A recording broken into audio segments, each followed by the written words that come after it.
China for the past 3 years, Excellencies, heads of state and government, His Excellency Antonio Guterres, Secretary General of the United Nations, His Excellency Denis Francis, President of the 78th session of the UN General Assembly, Her Excellency the Vice President of Uganda, and all other government and party leaders of Uganda, fellow Ugandans, ladies and gentlemen, I welcome you all to Uganda, the Pearl of Africa, for the third South Summit of the Group of 77 and China.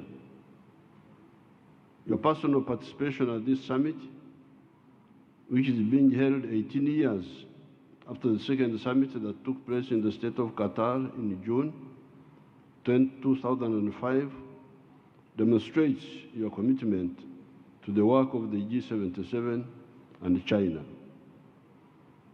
I commend His Excellency Miguel Mario Diaz-Canel Bermudez, President of the Republic of Cuba, for the exemplary leadership of the G77 and China in 2023. I would like to thank His Highness Sheikh Tamim bin Hamadi Al Thani, Amir of the State of Qatar, for hosting our last summit. The group of 77 developing countries was founded in 1964 at the first session of the United Nations Conference on Trade and Development, UNCTAD. At the time, these countries were faced with challenges of basic development. It was the first organized effort by the developing countries to unite to steer their countries on the path of the economic development in the unjust world economic order. Building on their joint declaration at the conclusion of the first session of the UNCTAD, these 77 developing countries, at their first ministerial meeting held in Algiers, united by common aspirations, agreed to identify collective interests and to pursue their joint efforts towards economic and social development, peace, and prosperity. This unity within the group has provided it to stay on course to promote and defend its members' collective economic interests at the United Nations. We must continue to embrace the founding principles that gave life to this heterogeneous and representative group of nations. Currently, the population of G77 and China represents 80% of the global population.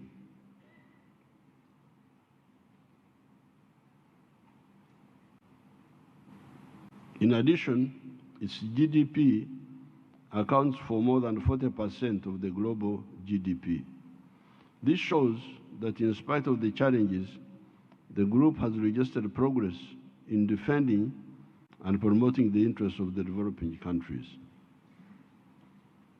Uganda welcomed the theme of the third South Summit of the G77 and China.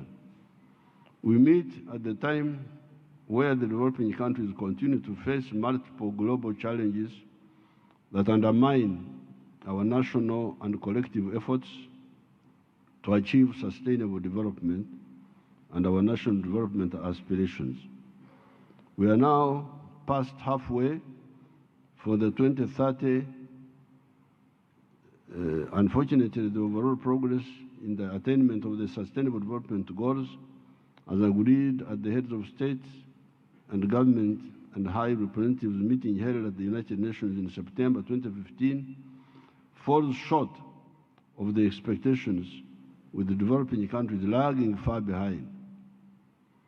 Therefore, this summit is an appropriate forum to speak with the common voice as leaders of the Group of 77 and China on the urgent need for effective actions to accelerate the implementation of the 2030 Agenda for Sustainable Development during the remaining 7 years to realize our vision, shared principles and commitments, particularly the eradication of poverty in all its forms and dimensions, and the pledge that no one will be left behind. Excellencies, setting the path toward the realization of leaving no one behind requires that as a group we remain united in our demand to the international community to support developing countries to urgently address the global challenges, in particular poverty, hunger, digital divide, and climate change. We continue to witness the threat to multilateralism and the rise of unilateralism, which makes all susceptible to the impact of the current unjust international economic order. At the Group of 77 and China, we should continue to work collectively to ensure that we achieve an international economic order that is just and equitable as envisaged 59 years ago at the founding of the group. Uganda remains committed to the pledge to leave no one behind. In this context, Uganda has accelerated its national efforts to implement the 2030 Agenda for Sustainable Development in its entirety. We firmly believe that accelerating our progress towards the full implementation of the 2030 Agenda is critical to our national aspirations to ensure that no one is left behind, particularly during this time when we strive to build back better from the COVID pandemic and respond to other global challenges. Uganda has identified 4 key sectors of wealth creation and job creation that include commercial agriculture, industrialization, the development and modernization of services, and information and communication technology to support our socio-economic transformation. The government of Uganda is implementing targeted interventions in the above key sectors with a view to ensure that no one is left behind. In addition, we are equally prioritizing the promotion and protection of the human rights, including the right to development, in line with our national legal framework and international commitments. We wish to emphasize that the issue of human rights should be handled objectively and not politicized. South-South cooperation continues to play a critical role in supporting development countries in their efforts to achieve self-reliance. In this regard, I commend all developing countries for their contributions in strengthening this element of international cooperation. As countries in the Global South, we need to uphold this solidarity, which is a pillar in helping us safeguard our collective interests. We need to strengthen trade and investments among our countries. Therefore, the African Continental Free Trade Area, CFTA, leads the way to strengthen intra-trade among African countries to ensure prosperity for the African people. As a developing countries, we should support the implementation of these regional trade blocs. We must also support strengthening triangular cooperation. Leaving no one behind cannot be realized without adequately addressing the challenges and needs faced by countries in special situations, in particular African countries, least developed countries, landlocked developing countries, and small island developing states, as well as specific challenges faced by many middle-income countries, conflicts and post-conflict countries, and countries and peoples living under foreign occupation. These challenges continue to undermine the efforts of these countries to ensure that no one is left behind. In this regard, we support the call for the international community to provide targeted support to enable these countries to address their challenges. We also support the urgent reform of the international financial architecture to ensure that it is fit for purpose to respond to the financing needs of the developing countries. In our view, the international financial institutions and multilateral development banks must support the national priorities of developing countries without any conditionalities that infringe on these countries' sovereignty. Uganda is taking over the chairmanship of the group at an opportune time when we celebrate our 60th anniversary. I thank you all for entrusting Uganda with the chairing of the Group of 77 and China for 2024. We commend the African Group for endorsing our candidature for the chairmanship of the Group of 77 and China. 60 years of the existence will continue after 59 years of our group's existence to yearn for a revitalized multilateral system which is capable of adequately addressing current and emerging global challenges. We firmly believe that multilateralism remains a fundamental and crucial mechanism for addressing our common challenges together as nations in solidarity.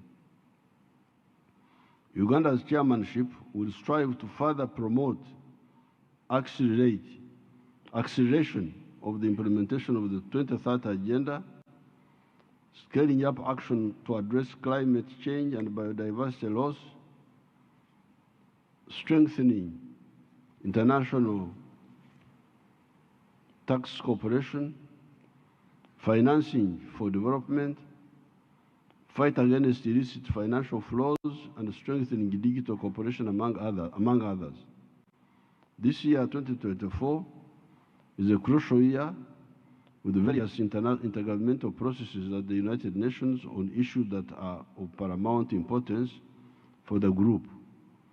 These include the inter alia Fourth International Conference for the Small Island Developing States, Third UN Conference on the Landlocked Developing Countries, ECOSOC, Economic and Social Council, Forum for Financing for Development Follow-up, ECOSOC, Economic Social Council High Political Forum on Sustainable Development, the Summit of the Future, Fourth International Conference on the Financing for Development, and 2024 UN Climate Change Conference, all of which demand that we at the group remain even more steadfast in promoting the interests of developing countries.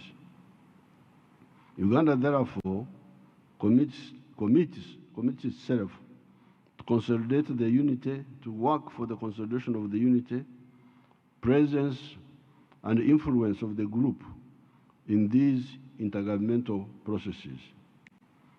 In this regard, we look forward to working closely together with all the members of the group in this endeavor. In conclusion, it is critical that the Group of 77 and China remains united in its pursuit of collective interests at the United Nations. In the intergovernmental processes at the United Nations, we must ensure that priorities of the group are promoted and defended.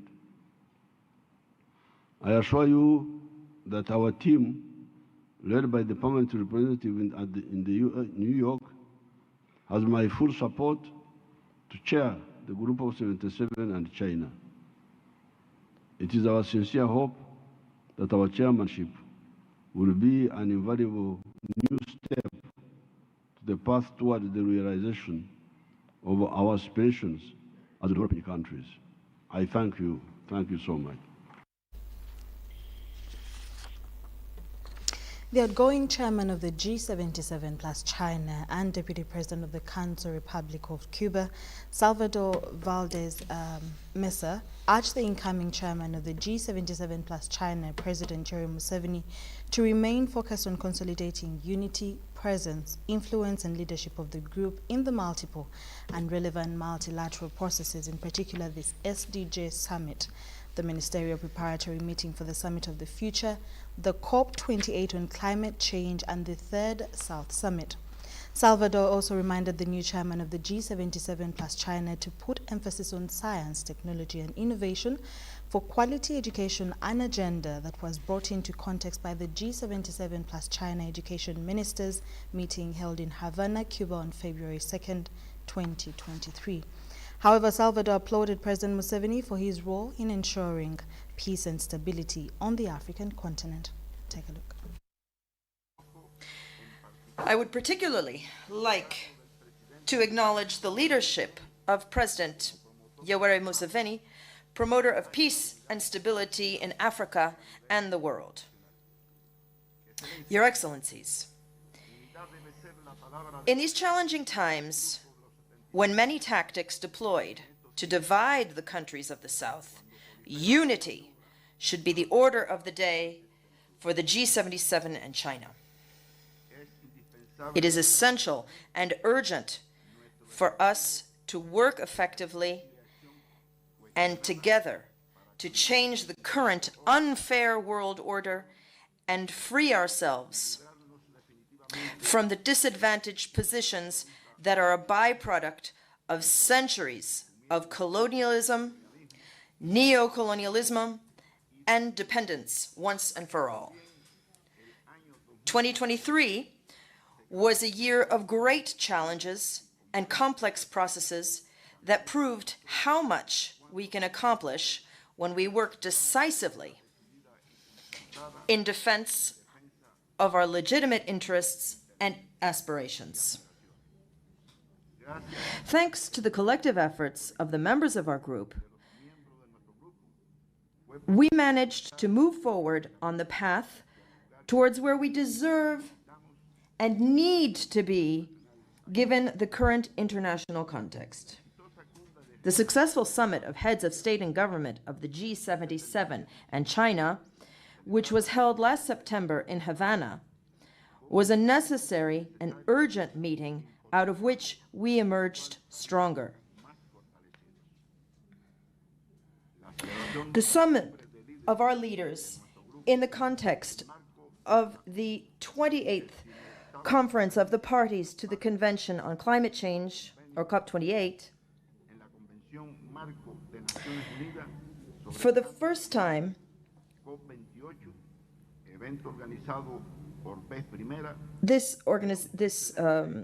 for the first time, will set an important precedent for the future work of the G77 as regards international climate negotiations. The group has also been a key player in different UN negotiations, including those on sustainable development.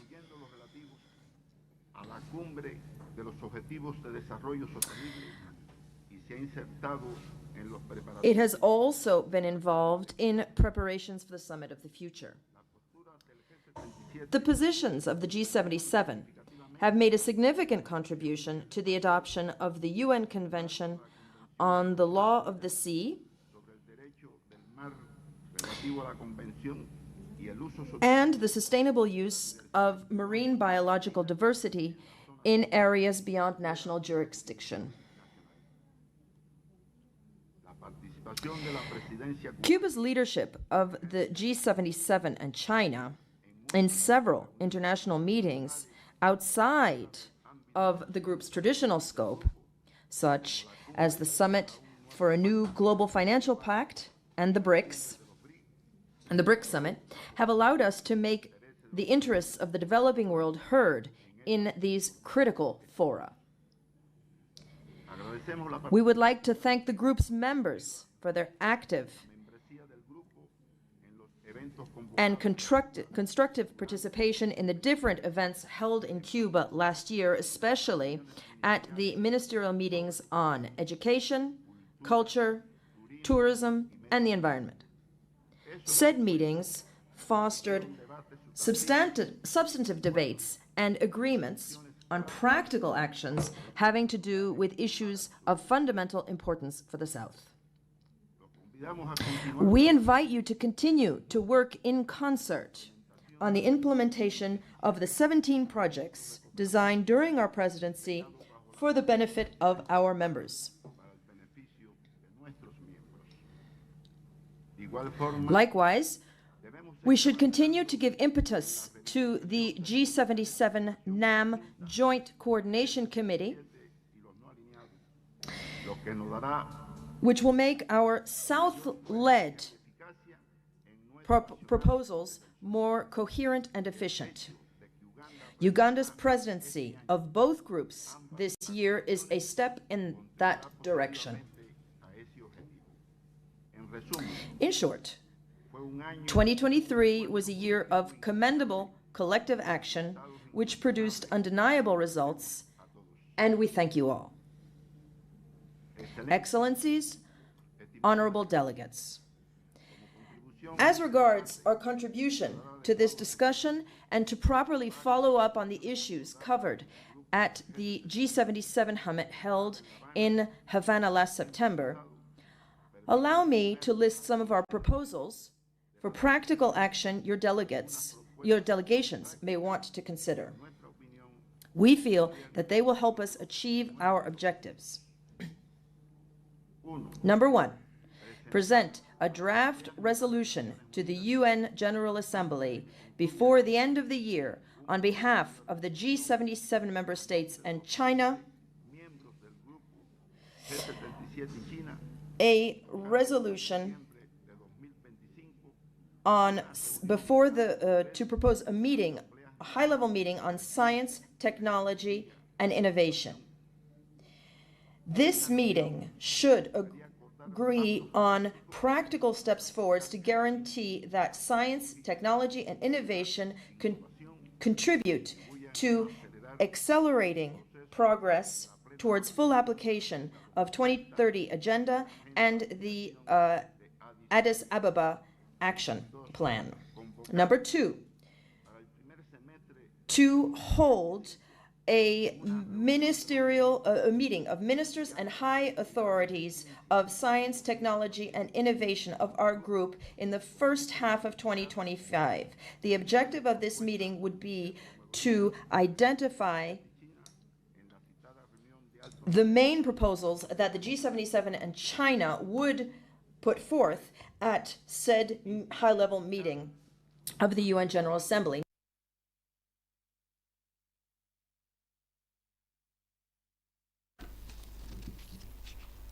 In more stories still about the G77 plus China summit that commenced today, the President of the United Nations General Assembly, Denis Francis, has decried the humanitarian catastrophe in the Gaza Strip, suffering of the children, 10,000s of them being killed and dying.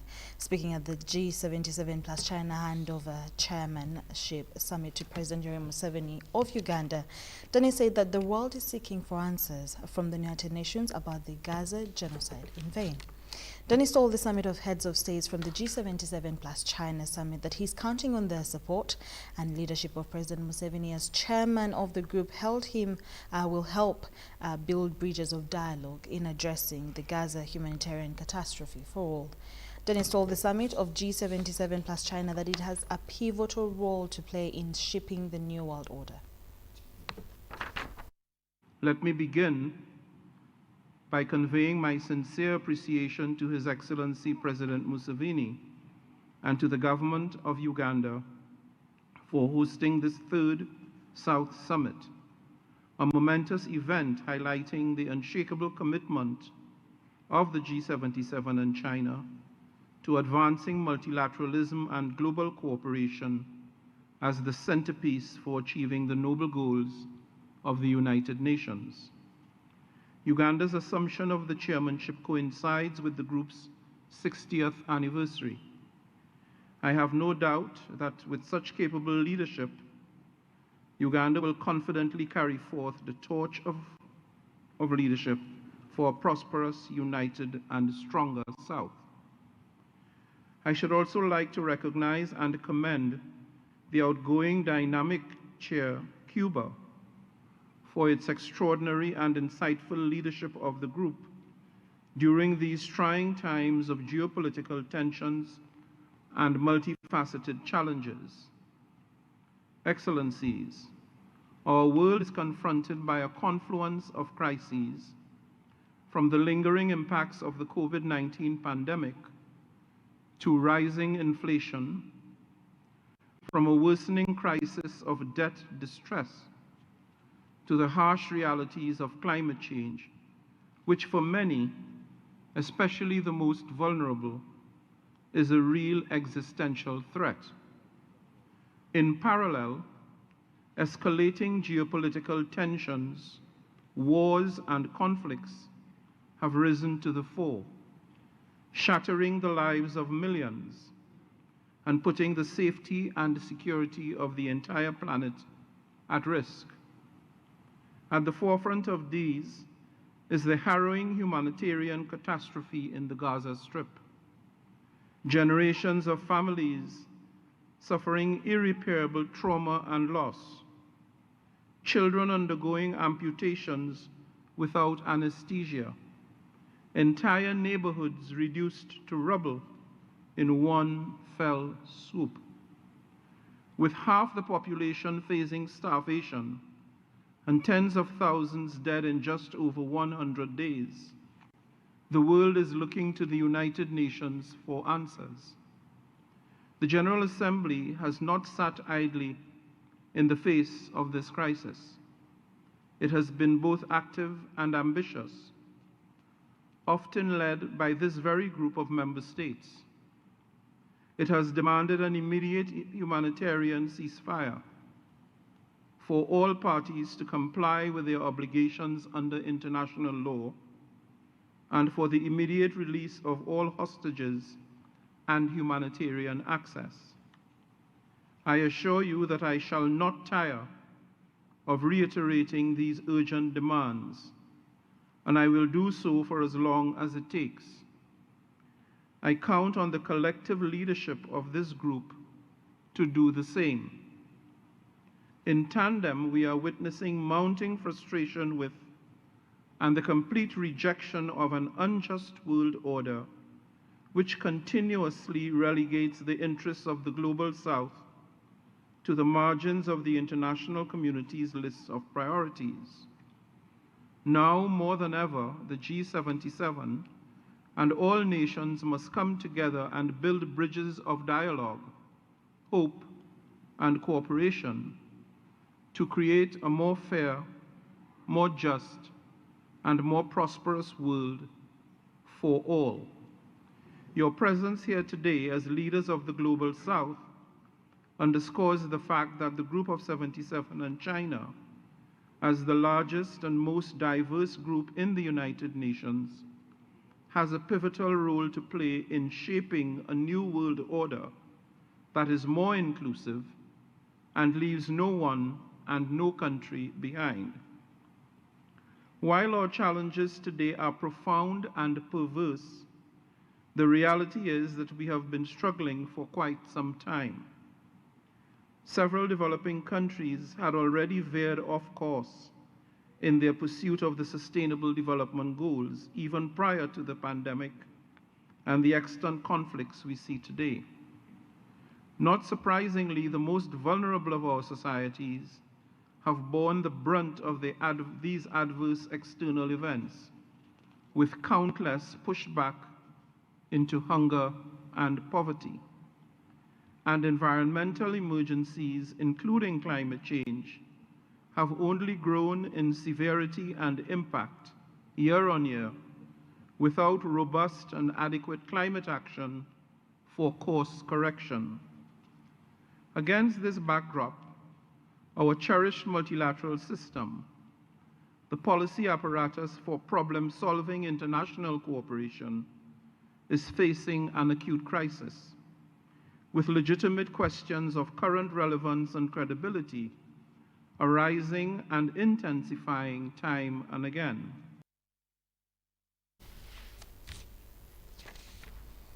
Still about the G77 plus China summit, the UN Secretary General Guterres has told the G77 plus China heads of state summit convening in Uganda's capital, Kampala, that the United Nations Security Council needs to be reformed.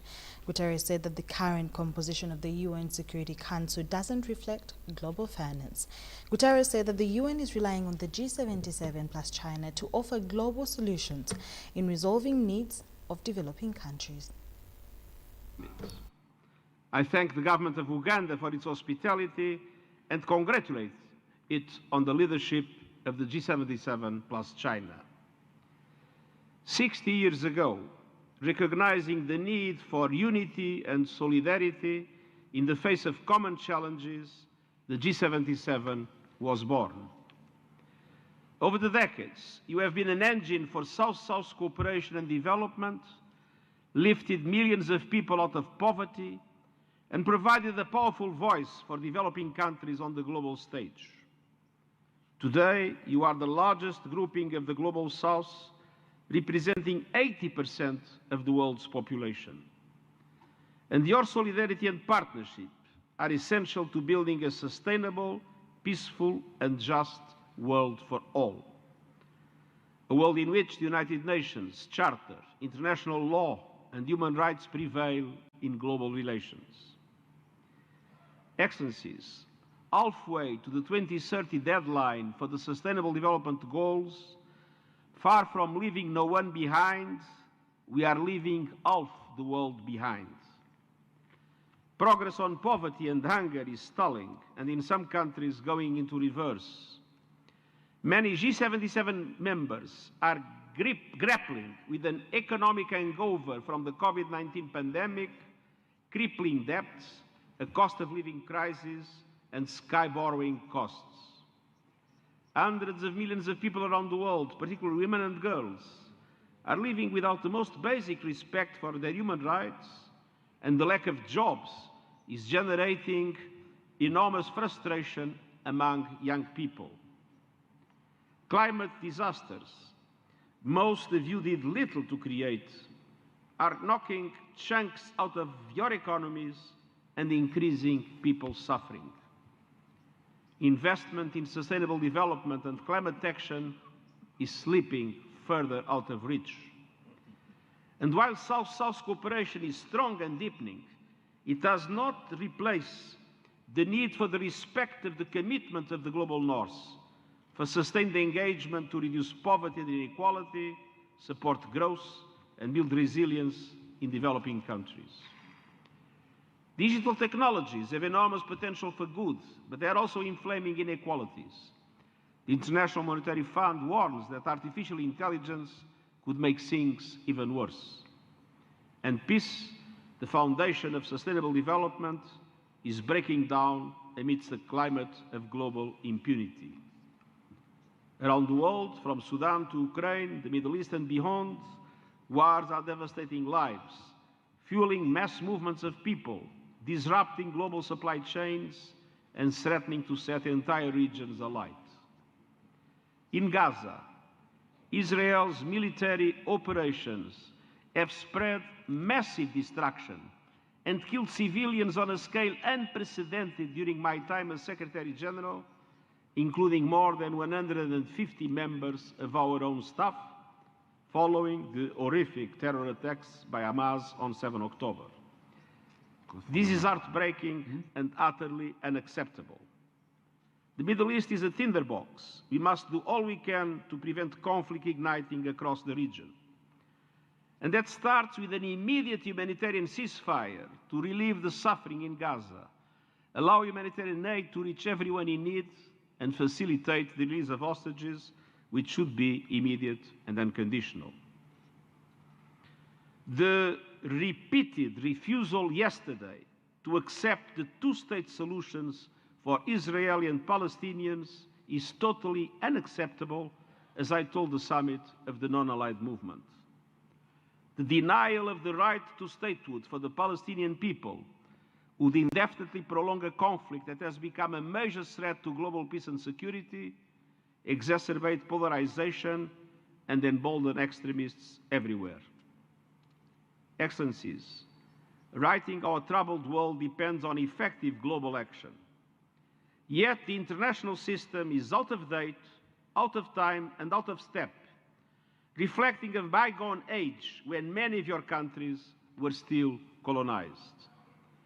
The United Nations Security Council is paralyzed by geopolitical divisions, and its composition does not reflect the reality of today's world. It must be reformed. And the global financial system, including the Bretton Woods institutions, have failed to provide a global safety net for developing countries in distress, as it was created after the Second World War in a totally different global economic situation. Yet, amidst all this gloom, there is hope. Last year, the SDG Summit issued a strong political declaration thanks in large part to the advocacy and tenacity of G77 countries. And this year, we have an opportunity to build on that success. The Summit of the Future, to be held in New York in September, is a generational opportunity. It aims to reform and revitalize multilateralism so that it works for everyone, everywhere, and meets the challenges of today. It is a chance to create the conditions for countries to achieve the SDGs, to find consensus on frameworks to address new challenges, and to build a better world for us all. We rely on the G77 plus China to make the Summit of the Future a success, to seize this opportunity and to find common solutions. The summit will consider deep reforms of the international financial architecture. Financial institutions and frameworks created after the Second World War still largely correspond to the power relations and the global economy of that time. They must be reformed so that they are truly universal, reflect with justice the realities of today, and are much more responsive to the needs of developing countries. I have also proposed an SDG stimulus of $500 billion a year in affordable long-term finance for sustainable development and climate action in developing countries. And multilateral development banks must be adequately capitalized and must change their business models to leverage far more private finance for developing countries at reasonable costs. The SDG stimulus calls for urgent action on debt, including breathing space for countries facing unbearable repayment schedules. And it calls for the expansion of the contingency financing for countries in need, including through the rechanneling of special drawing rights. Momentum is building. All countries backed these proposals in the SDG Summit last year, but now we must turn them into reality. So, Excellencies, beyond the Summit of the Future, I ask you to unite against climate catastrophe.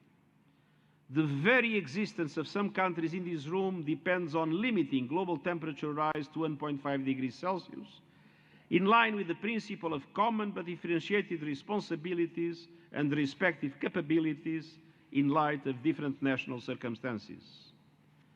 I urge you to hold developed countries to account for climate justice and for leading an equitable and just transition based on the phase-out of fossil fuels and massive investment in renewable energy. All financial commitments must be met. clarifying the delivery of the $100 billion and doubling adaptation finance by 2025 are only starting points. The Loss and Damage Fund is a step forward and a testament to the power of the Global South. But we must call for meaningful contributions that have not yet been announced. And we must also advocate for an ambitious new finance goal for the future at COP29. And we must not forget that the just and equitable energy transition includes producing and trading critical minerals in a way that is fair, sustainable, and provides maximum benefit to developing countries. They must be more than simple exporters of raw materials. Excellencies, new technologies can turbocharge progress towards the SDGs. Our proposed Global Digital Compact aims to ensure that in a new technological era, no one is left behind.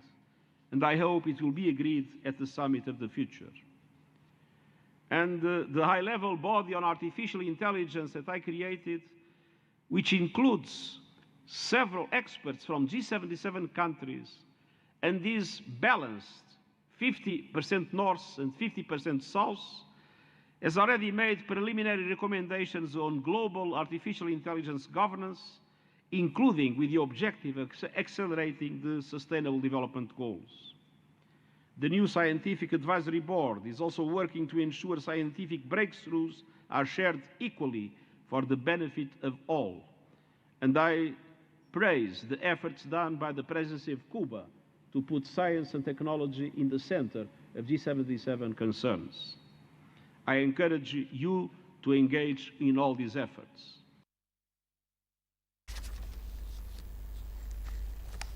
The UN Secretary General speaking right there at the G77 plus China summit.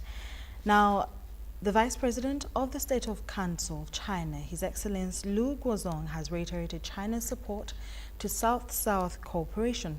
Lu told the G77 plus China summit that China will stand and work together with the G77 member states and contribute to the current development of the countries in the Global South in pursuing Chinese modernization.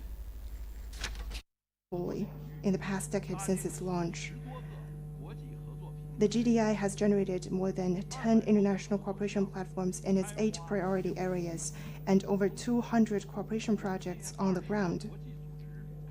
Working closely with 20 international organizations, China has implemented over 130 trilateral cooperation projects in nearly 60 countries in areas such as poverty reduction, food security, public health, and climate change. More than 30 million people have benefited from these projects. And the 2030 Agenda for Sustainable Development received a good boost. President Xi Jinping has underlined that China, as a developing country and one of the Global South, has invariably stood in solidarity with fellow developing countries through thick and thin. China will continue to take South-South cooperation as a priority in its cooperation with other countries, stand together and work in concert with G77 members and contribute to the common development of countries of the South with its philosophy and progress in pursuing Chinese modernization. Thank you.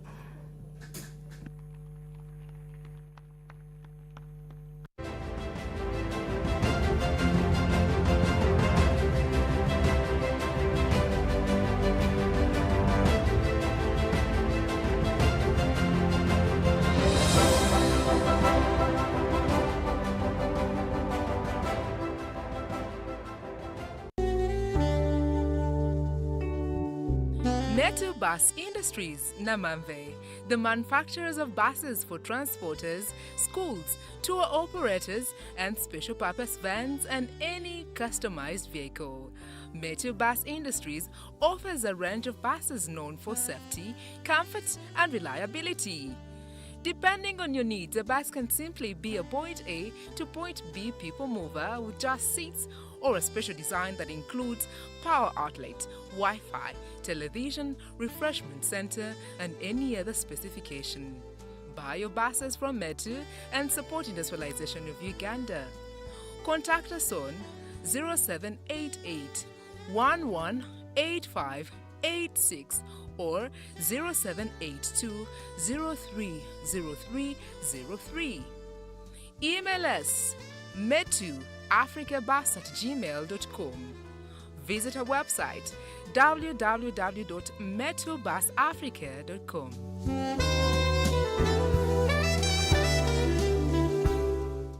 Amos Wekesa is a spirited and devoted advocate and champion for Uganda.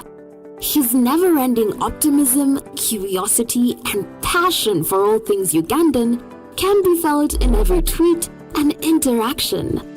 Amos also puts his money where his mouth is by investing in domestic tourism so that people get a feel of what Uganda has to offer. Amos, a grateful nation thanks you. You are unstoppable. MTN, the Unstoppable Network, celebrates you. Visit GreatLakesSafaris.com and together, let's support Ugandans like Amos who are driving our country's unstoppable progress. Have you packed Morvin's Harbour Jelly and Harbour Fog? Yes, they packed. It will protect your skin from skin rashes. Morvin's pack. It is a new improved Morvin's Harbour Jelly. So soft and smooth. It is a Morvin's Harbour Jelly. Tell me, kids, the scent. Any irritations? No more rashes and irritations. Movit Harbour Jelly and Harbour Soap is rich in natural herbs for a smooth and glowing skin. Movit All Day Confidence. When it is KB o'clock, you need more from your voice bundles. That's why MTN is offering you more minutes across all networks that don't expire. Buy the new 90-minute Freedom Bundle at 5K or the 200-minute bundle at 10K and Jazz with no limit. Katiteri ate, no excuses. Make the call now. Dial *100*21# or use the My MTN app and enjoy your Freedom Bundle today. MTN. Together we are unstoppable. Terms and conditions apply. MTN is regulated by the Uganda Communications Commission.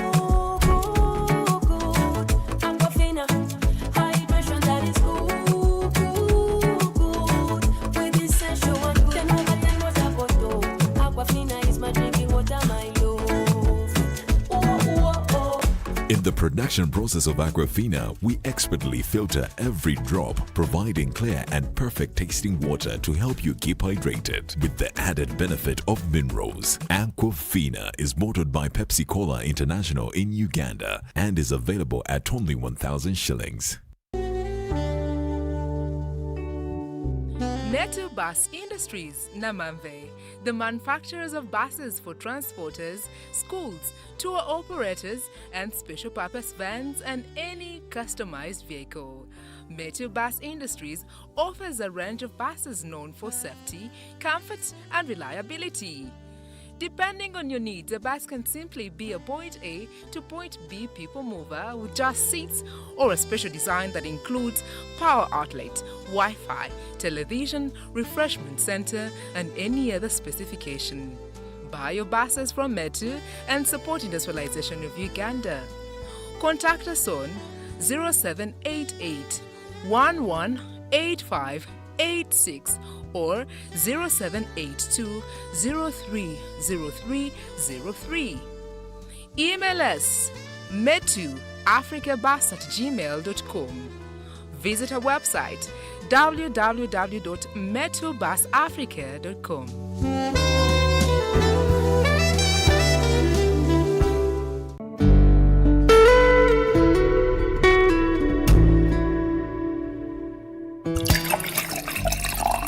Start the new year in style with a variety of wine products from K Roma Uganda Limited. Bella Sweet Red Wine, Bella Pruko Wine, Bella Alta Wine, Bella Royal Dry Wine, Bella Passion Fruit Wine, Bella Hibiscus Juice, Bella Hibiscus Soft Drink, Bella Hibiscus Tea, among others. Available in all shops and supermarkets countrywide. K Roma Uganda Limited, the producers of Bella Wines, are located in Chirabulindo, Chira Municipality. For more information, call 0772 506 155 or 0704 161 398. Bella Wines, savor the test.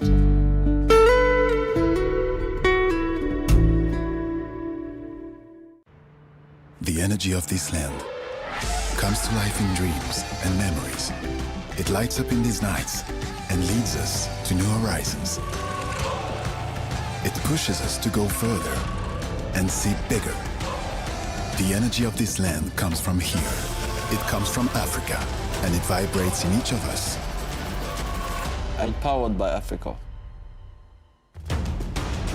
Oryx Lubricants, powered by Africa.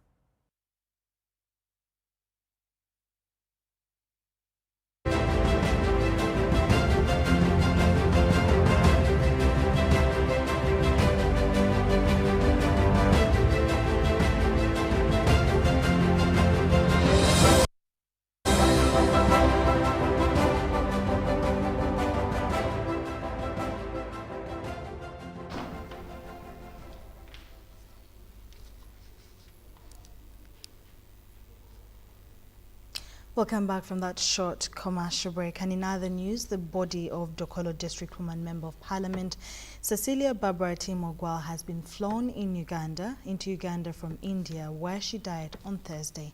The body came aboard with Emirates Airlines. The Speaker of Parliament, Anita Annette Among Magogo, received the remains at Entebbe International Airport. Others at the airport were Government Chief Whip Dennis Obua, Minister for Health Ruth Acheng, family members and members of Parliament. The body of fallen Dokolo District Woman MP landed at Entebbe International Airport at about 3 p.m.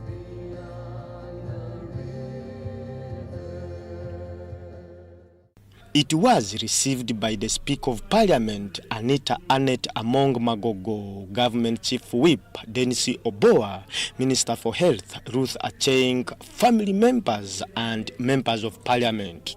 At the airport, members of Parliament described Cecilia Ogwal as a generous and peace-loving person. It is extremely painful, but we accept what the Lord has decided. We shall deeply miss Honorable Cecilia. We used to have these jokes between me and her as a daughter-in-law. She would feed me that, at old age you will be the one to massage my legs, cook for me the traditional foods and things like that. So on a lighter note, that's how she would prepare me as a young woman, how to behave, and as a young woman, how to wait at that appropriate time to cook for her. Others say the legislator, who has been a member of Parliament since 1996, loved and worked with everyone, regardless of their ideology. What is bigger than all of us is the country called Uganda. That is where the Honorable Atat Cecilia distinguished herself as a nationalist, as a compatriot, as a patriot, and whenever she represented Uganda, she would always speak for the interest, the aspirations of the people of Uganda, but not the political party that she represents or represented. Over the years, I have followed the Honorable Cecilia Ogwal. She's really a voice of conscience. She's one of those generation of politicians that were very well grounded on matters of legislation in many areas. And when she spoke the truth to power. She underscored the need for a one Uganda. So you had a voice that called for unity whenever you were in the presence of the Honorable Cecilia. From the airport, the body was driven in a tight convoy through the Entebbe Express Highway to Mulago National Referral Hospital for medical management. Cecilia Ogwal, who has been an MP on FDC ticket, died from India on Thursday and will be buried on Saturday at her ancestral home in a little sub-county in Kole district. Philip Aguta for UBC News in Entebbe.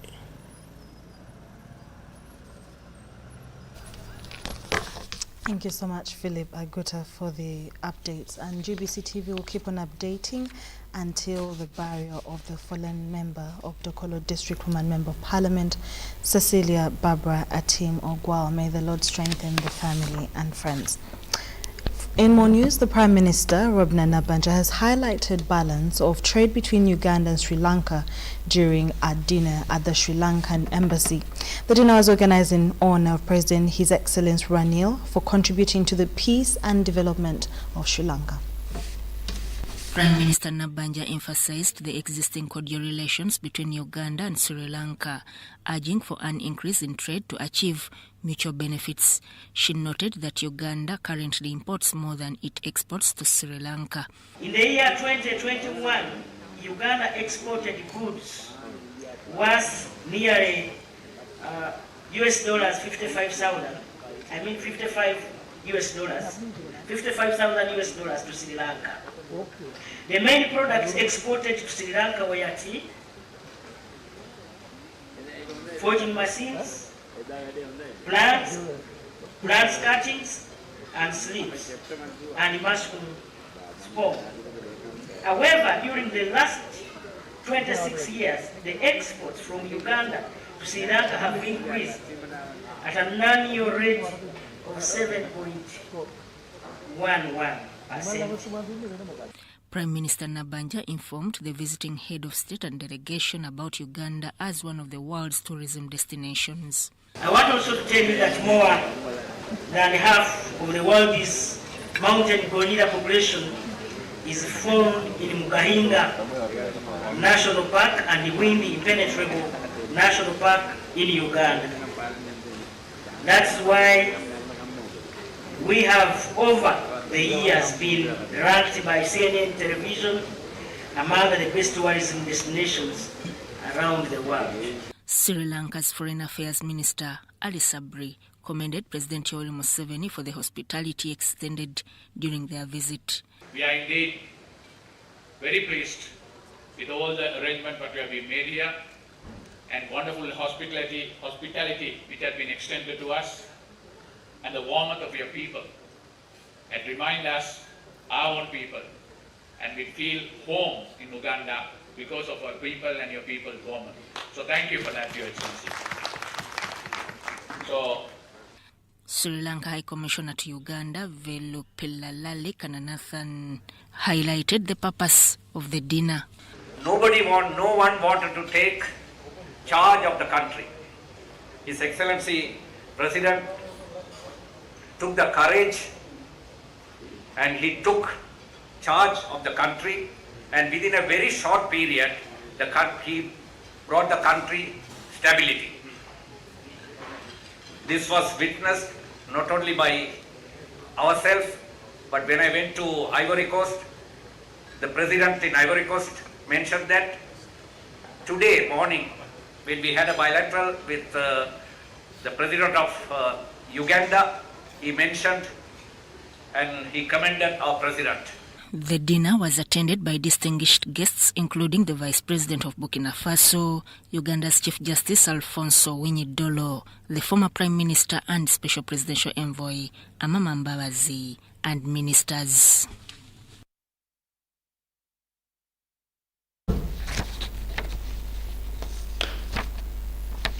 The government of Uganda, through the First Lady Janet Kataha Museveni, has appreciated the work done by the emergency NGO from Italy to save lives of children. Mrs. Janet and spouses of visiting heads of states and delegations of the G77 and China summit visited the facility. In her closing remarks, the First Lady Janet Museveni appreciated the architectural designs that provide healing and convey an atmosphere of peace and safety to the children. Take a look. Spouses to the visiting heads of states and delegations in the third South Summit, G77 plus China, have visited the pediatric surgical hospital in Entebbe and taken through a guided tour. This hospital is a partnership between the government of Uganda and an Italian organization, Emergency, through signing a framework to treat children with surgical complications and congenital abnormalities. You see, we don't have any hidden agenda. Our duty is just to help, to collaborate with you, to cooperate with you as two per countries. To Italy, a lot of capital were collected by Emergency itself, and many funds were collected by Italian donors. So it's not properly a project of the Italian cooperation, a project of the Italian government. But I think it's really a good example that we should follow also in other initiatives of public and private partnership. The Children's Hospital has 3 operating theatres and 7 intensive care units. The First Lady, Janet Museveni, appreciates the excellent work Emergency is doing to save the lives of children and the huge difference it has made in a number of families in the country. The architecture, as you heard, was intentionally designed to be part of the healing process of the little ones. As you have seen, it is not just a functional, efficient structure. It is that, but it is also beautiful, spacious, pleasant, and appealing to the children especially. So, on behalf of my visiting colleagues who are here with me, I want to express our gratitude to Emergency, the people who gave us and who run this hospital, for the excellent work they are doing, which has saved many young lives and made a huge difference in the lives of hundreds of children and families in this country. President Yoweri Museveni commissioned the facility in 2021, which has so far served over 2,630 children with 3,786 surgical operations. I'm proud to share that the Children's Surgical Hospital, along with Salam Center for Cardiac Surgery in Khartoum, forms the backbone of the African Network of Medical Excellence Initiative established in 2009. Through this regional program, 71 patients from 7 different nations have received life-changing care at this institution. Entebbe Municipality Mayor Fabrice Brad Rulinda says the hospital is sustainable, applauding heart of humanity exhibited by Emergency. All the leaders here, all the dignitaries, this is an example of what we can do as humanity to serve humanity and leave a mark. This hospital, acquired through a public-private partnership, gives free surgical services to children between the ages of 2 to 18. I'm Navka Farida and Juman Samba in Entebbe. Meanwhile, State Minister for Lands Dr. Sam Mayanja has urged Ugandans to focus on improving the quality of products to benefit from the outcome of the concluded NAM summit. This was during the farewell party to the ambassador of Uganda to Bosnia, Ambassador Elizabeth Lola, who said that Uganda's hosting the NAM summit has positioned it to benefit from the international level.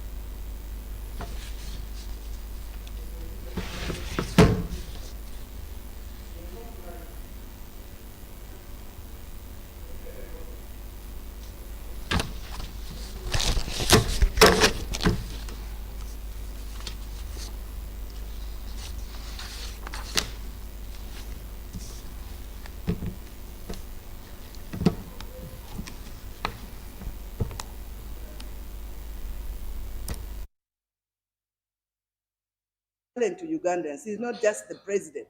We must all be behind the president to address these issues, to make sure these issues in the non-aligned movement countries are addressed. We must improve the lives of the people.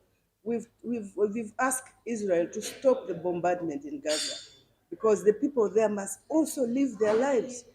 We should participate. This is my appeal to our people. Let us participate. Let us support our president to carry out his mandate.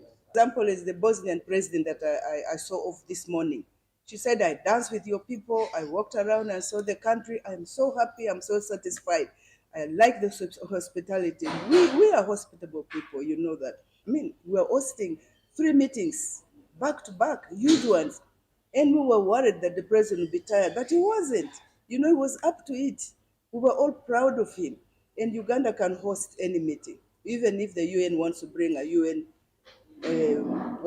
National Assembly here, we can host it. We have the capability, we have the facilities, we have the human resource.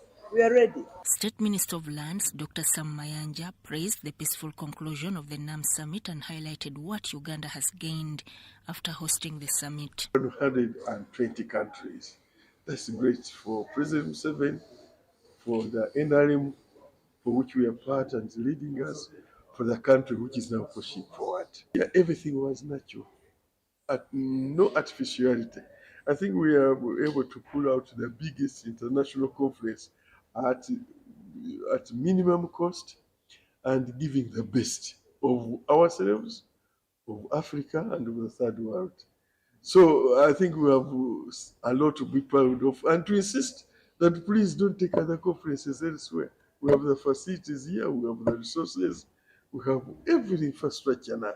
He pledged government commitment to investing in quality improvement initiatives. We are moving, and it is a great opportunity for our president to have a platform from which to push these ideas forward. Let us have the manufacturing plants here. We have all the materials here. All the materials are here. And then we are now exporting the raw materials, the diamond. Just to cut it and put those, but then we send it as a raw material. Now we are saying, no, let's sell as a product. So now he has a big opportunity to go on that big platform. Now he's not talking only for Uganda or the East African community. He's talking from a global perspective, giving out a voice of 120 countries. That's great for President Museveni, for the NRM, for which we are part and leading us, for the country which is now pushing forward. Jamil Sekaja compiled this report.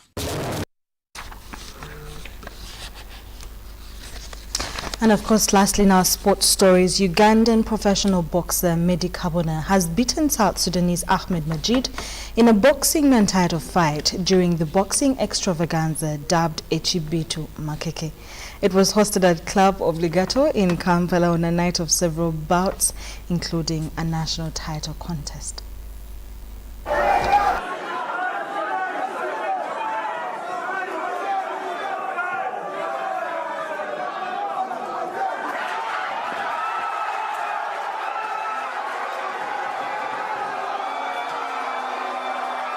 Uganda's Medi Kabona Sebyala in the purple and yellow trunks has continued to impress in the professional ranks with a third-round knockout over South Sudanese Ahmed Majid.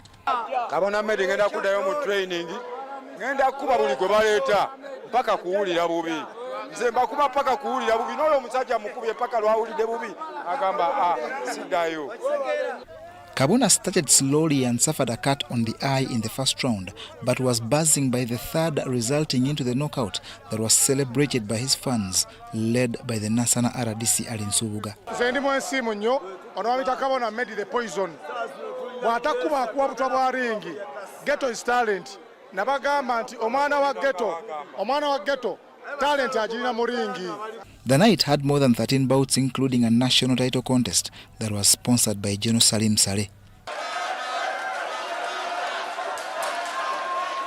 This super lightweight national title fight was a closely contested thriller that lasted 10 rounds and was won by Midi Daku, who edged Nicholas Pidibamba. Mchanyingira professional mbale n'ekiroto kya musipi Ekiroto kyange ekisooka nkifunye leero. Era njagala nnyo n'obankwatako bannaye neetaga promotion mba neteekamu kaseenda akatonotono. In other fights, Farahat Manirora, also known as the Nightmare, beat Prosper John Alex. Jamil Kaiwa bettered Jose Spekinteza. Henry Kasuja stopped Tanzanian Adam Dacha. Musuza Hassan outclassed Joshua Tuswingire, while the Disan Mobiru vs Congolese Jerry Kabango fight was declared a draw.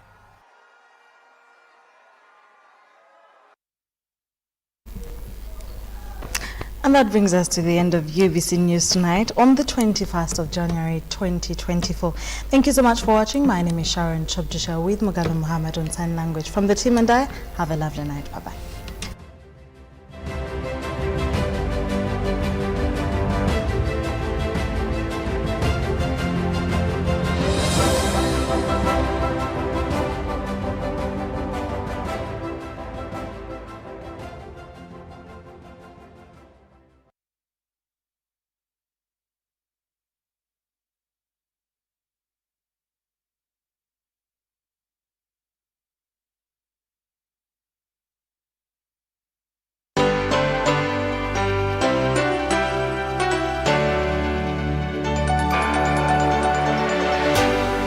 UBC, inspiring Uganda.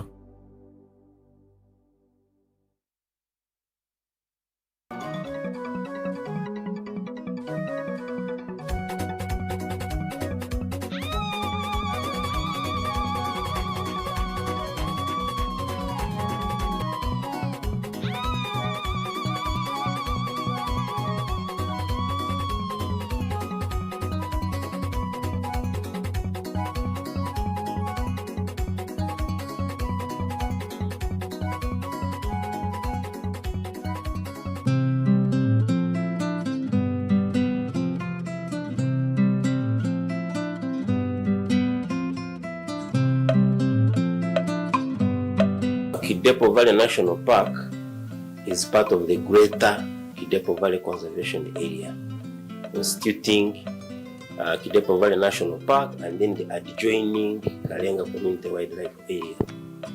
Kidepo Valley National Park itself has a size of 1,442 square kilometers. The adjoining Kalenga Community Wildlife Area has a size of 956 square kilometers.